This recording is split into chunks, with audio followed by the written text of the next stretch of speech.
Nagato sa tugtag na 21 minutos na nagkalamay sa alas 8. Uban sa mga balita gikan sa tugtugkaran dakbayan sa Sugbo sa atong balay lungsod mga katropa. Adto ta sa probinsya. Sa lungsod sa Asturias mga kaigsunan daday hubog nagdalag kutsilyo. Kaya wala lang magdalag kutsilyo. Dili lang yun po siya hubog. Na nagpapagyog 27 anyos mga katropa. Hindi na hubugan. Hubog pa, dala pag kutsilyo na nagpapa. Hindi ko pinuon mga igalada mirisi. Detalye sa report sa Herodato gini pinagi sa pagpamati ni Katropag June 14. Live report.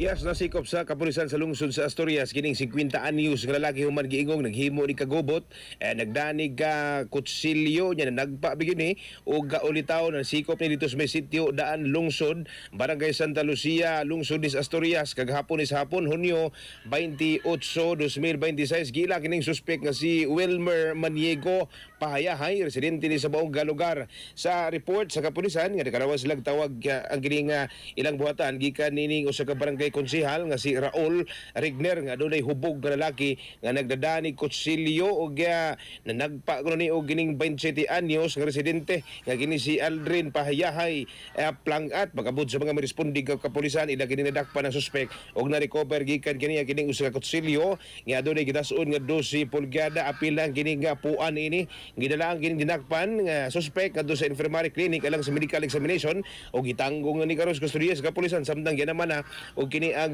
kaso ga alarms and skandal ingon man kini ang pagdadaan ini nga mahait nga hinagiban. Mga katropa, yung kalimot pagtumarog Santon Vitamin C ang alkaline nga vitamin C alang sa nagayusang Pilipino para sa Pilipinas inyong katropa June 14 XFM News. XFM.